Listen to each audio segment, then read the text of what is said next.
Siguiendo con las regulaciones que nos genera el marco legal y normativo y reglamentario, vamos a individualizar, hacer algunos comentarios en torno a los instrumentos comerciales. Hay dos instrumentos que son instrumentos de crédito, la letra de cambio y el pagaré.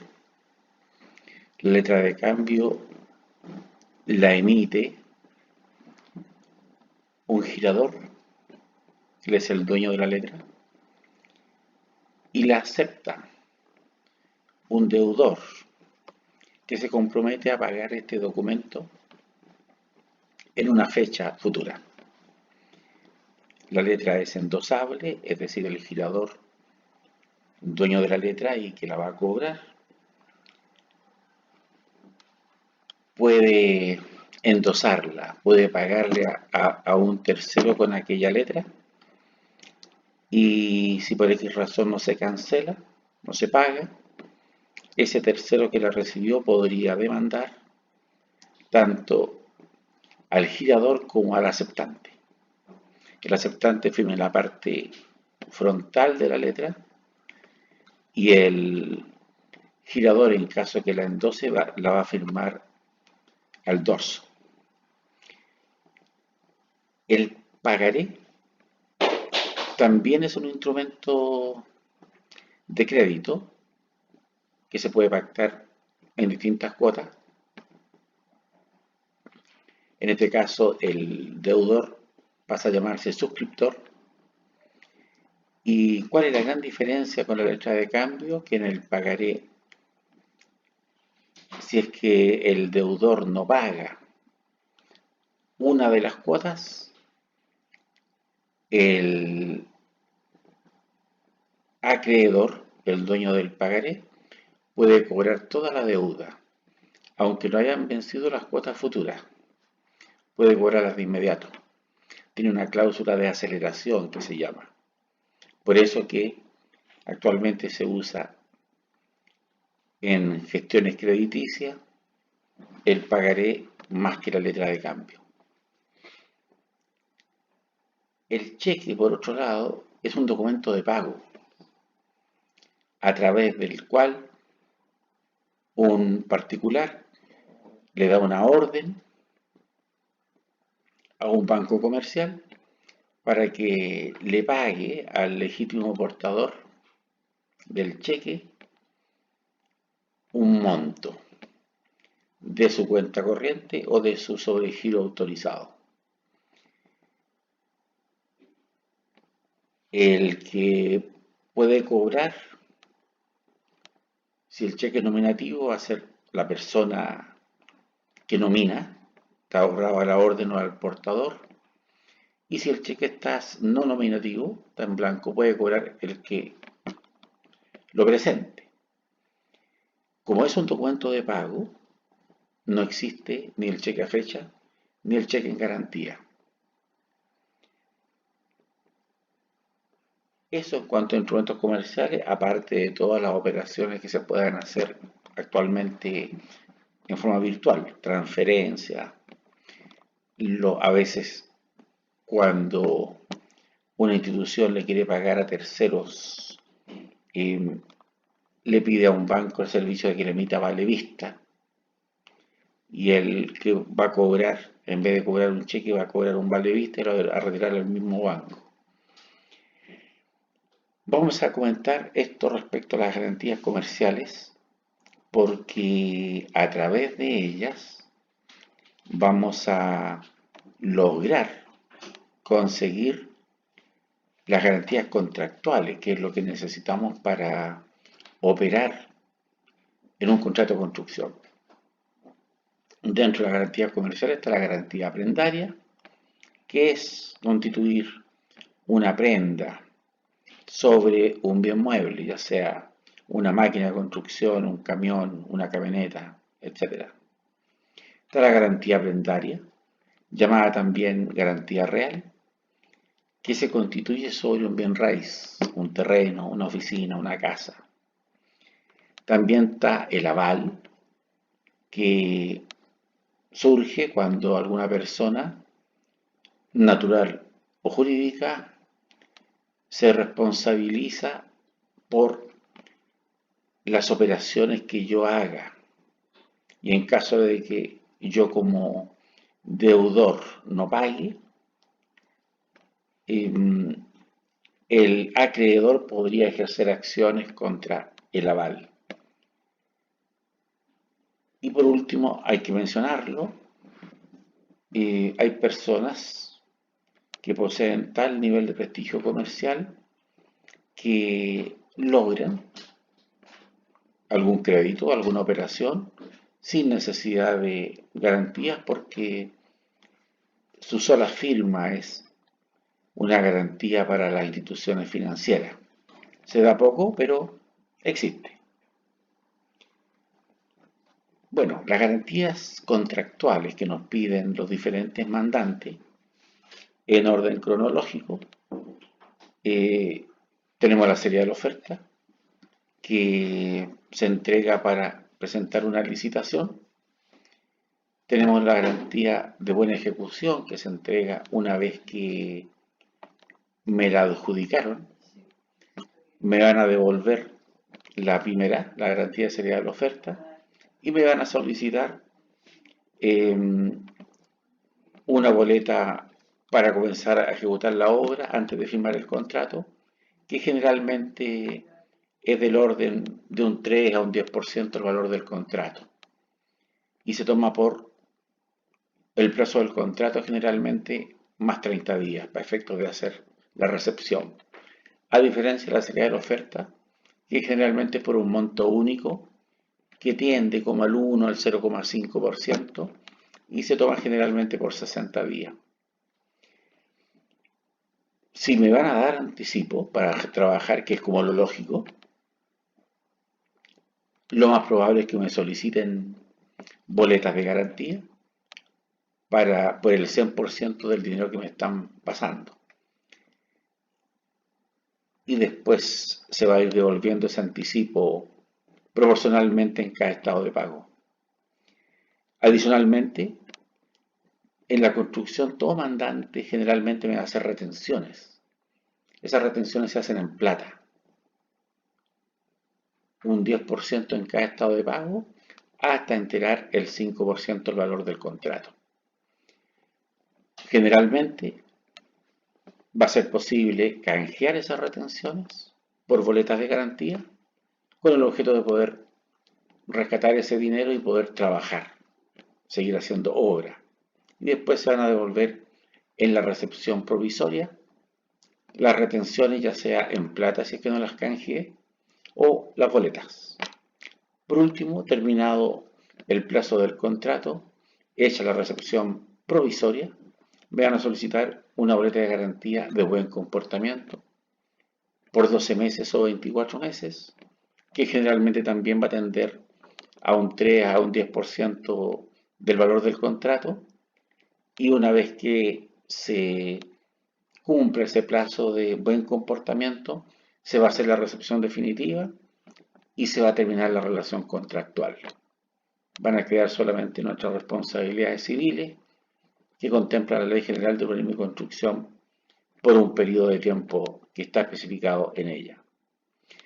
Toda boleta de garantía tiene ciertas formalidades, la glosa, de qué se trata, qué garantiza, el beneficiario, quien va a cobrar esa boleta en caso de ser necesario, el monto, el valor, el plazo, por qué periodo de tiempo, la moneda podría ser en pesos o en unidad de fomento, y el tipo de boleta, que generalmente es pagadera 30 días. Ese es el formato que tienen los bancos. Otro tópico del marco comercial tiene que ver con los seguros, algo que se ocupa bastante en construcción. El seguro, por definición, es un contrato bilateral entre dos partes, un asegurado y una aseguradora, probabilístico, puede ocurrir algún siniestro o puede no ocurrir, y condicional, porque no van a pagar si es que no se dan ciertas condiciones exigidas en la póliza. Por eso que antes se utilizaba para los contratos de construcción como garantía de buena ejecución, hasta cuando de repente por X razón no se pagaron las compañías de seguro porque no se cumplieron algunas condiciones, y ahí obviamente que los ministerios eliminaron la posibilidad de poner póliza.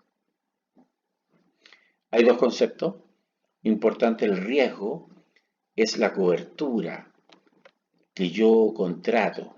Un riesgo puede ser un incendio, un riesgo puede ser un robo, daño a tercero, todo lo que yo considere que puede generar algún tipo de problema y yo quiero asegurarme ante eso. Y el riesgo es potencial, puede ocurrir. El siniestro es la ocurrencia del evento, del riesgo, se hizo realidad.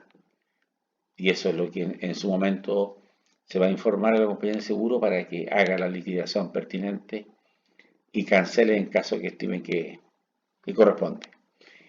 Dentro del contenido necesario de una póliza es importante la identificación de las partes. No se olviden que esto es un contrato bilateral, por lo tanto tienen que estar muy bien identificadas. El valor y la naturaleza de lo asegurado. ¿Cuánto vale lo que se está asegurando y de qué se trata? Cantidad asegurada. Si estamos asegurando unos camiones Tolva, ¿cuántos camiones?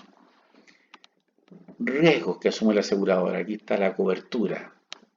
¿Ante qué lo estoy asegurando? ¿Ante la pérdida total? ¿Ante un daño a tercero? Etcétera. Duración del seguro. Con fecha y hora, desde qué hora de tal día hasta qué hora de tal día va a durar. Prima del seguro, ¿cuánto vale? Que puede ser una cuota total, puede ser cuotas mensuales. Definición de circunstancias. Ahí está esta letra chica de la cual hablábamos, en la cual define bajo qué condiciones me van a asegurar, me van a pagar, más bien dicho, o si no las cumplo me podrían negar el pago del seguro. Por último, un deducible. ¿Qué significa eso? Que en cada seguro se va a definir un monto por el cual el seguro no responde, y nosotros por otro lado también no vamos a apelar al seguro si el daño es inferior a ese deducible. Por ejemplo, si aseguramos este camión Tolva, podría ser un deducible de 200.000 pesos. Por lo tanto, si de repente nos sacaron un espejo, nos rompieron un vidrio y está bajo ese valor, nosotros no vamos a recurrir al seguro. El marco tributario. En relación al tributo es una prestación que el fisco les exige a cada uno de los contribuyentes que realizan alguna gestión, ya sea comercial, laboral, etc. Este tributo, que tiene distintos nombres, hay distintos tipos, a nosotros nos va a interesar los impuestos, que es lo que nos compete en forma directa. Generalmente quien fiscaliza el tributo es el Servicio de Impuestos Internos y también lo administra. lo recauda tesorería a través de los bancos comerciales y lo gasta la Dirección de Presupuesto del Ministerio de Hacienda. Ellos son los que definen cuánta plata se va a ir a salud, a educación, a obras públicas, etc. Hay varios tipos de tributos. Impuestos, que son los que nos van a importar a nosotros. Tasas, que son las que cobra el banco, Correos de Chile. Contribuciones que se pagan cada 4 meses, que tienen como propósito mejorar los barrios, mejorar la plusvalía de las propiedades. Y los derechos que los cobren algunos organismos específicos, derechos aduaneros, derechos municipales, entre otros. Decimos que los impuestos eran los que nos iban a preocupar y aquí hay dos tipos de impuestos. Los impuestos directos que gravan el ingreso, graban el impuesto a la renta, lo que ganan las empresas, las personas, y también el impuesto a los sueldos. También están los impuestos indirectos que gravan la circulación de la riqueza, como por ejemplo el impuesto IVA, el impuesto al combustible, el impuesto a la ley de alcohol, al tabaco, todo eso graban la circulación de la riqueza. Hay ciertos límites que posee la parte fiscal. Por ejemplo, no pueden existir tributos injustos. Eso es importante tenerlo presente porque uno puede recurrir de repente ante los organismos, ante la justicia, en caso de que consideremos que nos pueden estar aplicando algún tributo injusto. Hay un principio de equidad tributaria. Mientras más gano, más pago. Al que menos gana, menos paga, incluso la gente vulnerable está exento de cualquier tributo. Y la no discriminación, es decir, no se puede discriminar a algún sector por muy bien que le esté presentándose la parte comercial. Hay algunos exportadores que de repente por los cambios del valor del dólar se ven afectados, se ven beneficiados, pero no por eso se le va a discriminar a algún sector. Ley pareja. Esto se va a aplicar en la medida en que yo esté ejerciendo la primera categoría, el impuesto, y eso se va a dar en la medida en que caiga dentro del principio de la habitualidad, es decir, que permanentemente yo esté ejerciendo algún giro y por eso que, como veo anteriormente, voy a abrir un juicio, un giro comercial con el objeto de tener ese ejercicio en el rubro que yo quiera. Se van a dar, para objeto de definir el impuesto IVA, se van a dar dos conceptos. Uno, el concepto de débito fiscal, que es lo que yo debo pagar al Estado, y el concepto de crédito fiscal, que es lo que yo puedo descontar de ese pago. Para poder ejercer lo que es el crédito fiscal, hay algunos requisitos formales, como por ejemplo que la factura que yo voy a ocupar el IVA de la factura de compra, tiene que ser una original, tiene que estar registrada en el libro de compras, sea digital o sea físico, y vigencia hasta 2 meses anteriores. Es decir, yo podría, voy a ocupar una factura de marzo ahora el 12 de abril, pero podría ocuparla el 12 de mayo o el 12 de junio. De lo contrario, si no la ocupé, perdí el IVA de esa factura. Aparte de eso, hay algunas exigencias normativas, conceptuales, contables, como queramos llamarle. Tienen que ser bienes del activo realizable. Por ejemplo, una factura de cemento, una factura de hormigones, ese es el activo realizable.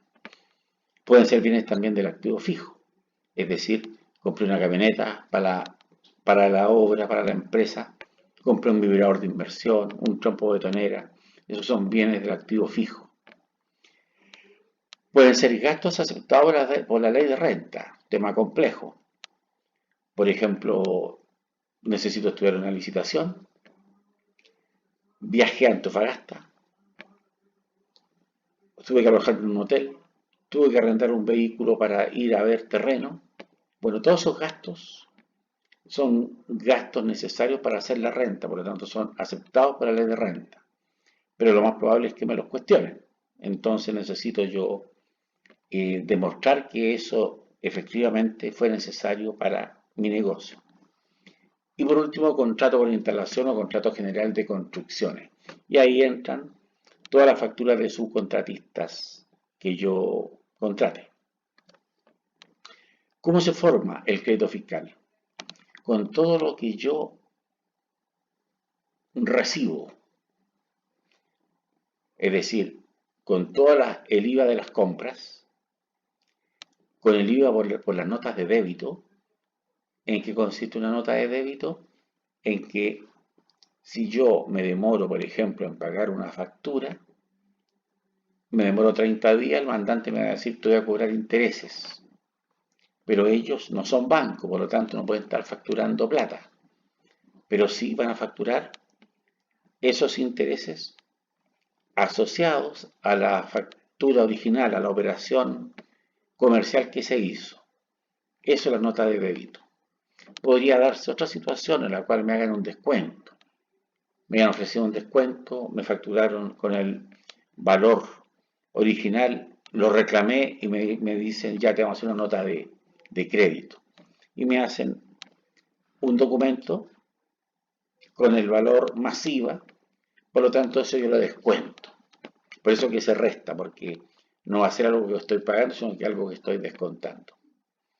Adicionalmente, existe un crédito especial para las empresas constructoras, que es el 65% del IVA de la venta, en la medida en que yo facturé obras que se pueden acoger a este crédito especial. ¿Y cómo se forma el débito fiscal? Lo que yo debo pagar de la misma forma, pero ahora con lo que yo emito, con la documentación que yo emito. Voy a sumar el IVA de todas las facturas de ventas que hice en un mes. Voy a sumar el IVA por notas de débito que yo emití. Yo podría haber hecho lo mismo. Es decir, un cliente no me pagó en la fecha acordada. Y yo podría decirle, te voy a hacer una nota de débito para pagar, para cobrarte interés. O también yo podría hacerle un descuento. Porque en un estado de pago a lo mejor hubo un error y se cobró algunas partidas que no están ejecutadas, por lo tanto, en vez de anular la factura, se hace una nota de crédito. Y por supuesto que como es algo que yo estoy descontando y no vendiendo, entonces se rebaja. Eso es importante tenerlo presente, que el crédito fiscal se va a conformar con todo lo que yo recibo y el débito fiscal se va a formar con todo lo que yo emito. Por último, el impuesto a la renta, que va a funcionar con el neto de las facturas. Lo anterior, lo que acabamos de ver, funciona con los IVAs. Este otro impuesto funciona con los valores netos. Entonces, en mi declaración anual, que se hace ahora el 30 de abril o hasta el 30 de abril, yo voy a declarar todos los ingresos que recibí en el año, ya sean por sueldo, ya sean por reajuste, algunas rentas que quizás tenga, quizás tenía unos dólares en el banco, por ejemplo, y los liquidé, los compré los dólares a 620 pesos, los liquidé a 780 y gané una diferencia. Todo eso tiene que declararse en todos los ingresos que recibí.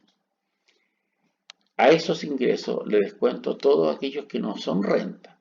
Por ejemplo, a lo mejor recibí una herencia y eso tiene un impuesto a la ley de herencia. A lo mejor recibí un premio de azar, gané un quino, un loto, y eso también tiene un impuesto a la ley de azar. Por lo tanto, rebajo todo eso y me quedo con los ingresos brutos. Descuento todos los costos de bienes y servicios, es decir, de esas facturas de materiales, de maquinaria, etcétera, que yo compré, voy a rebajar todos los netos de esa factura. Los costos de bienes y servicios. Además de eso, voy a rebajar todos los gastos necesarios para producir la renta. Lo que hablábamos anteriormente, ahí va a entrar el gasto de transporte, hotelería, colaciones, etcétera, necesarios para producir la renta. Y con eso voy a llegar a la renta líquida. Por último, voy a hacer algunos ajustes. Hay que pensar que aquí estoy hablando de cifras que fueron en enero del 2019, en febrero, en marzo, en abril. Por lo tanto, hay que hacer algunos ajustes, más bien dicho, o llamado corrección monetaria, porque fueron hechos en distintos meses del año anterior. Aparte de eso, hay algunos agregados, algunas deducciones, por ejemplo, lo que se paga en capacitación. Generalmente es factible rebajarlo de impuestos. Con eso voy a llegar a la renta líquida imponible, a lo que me gané de manera líquida. Y sobre eso que me gané en forma líquida, voy a pagar, en este momento creo que todavía está al 24,5%, pero en camino a ser el 27% de impuesto a la renta. Importante saber que todos los meses para pagar este impuesto se paga en la declaración de IVA lo que se llama un pago provisional mensual o PPM. Este pago se hace para ir abonando a lo que va a significar este pago de impuesto que se hace anualmente y que a veces es un monto importante. Por eso que se hace esta bonificación, el Servicio de Impuesto Interno me define un porcentaje de mi venta y yo voy pagando mensualmente junto a la declaración de IVA esto. Si pagué de más, se me devuelve. Si pagué de menos, pagaré la diferencia el 30 de abril. Así funcionan estos dos impuestos, que es lo que nos interesa de manera importante en lo que es la construcción.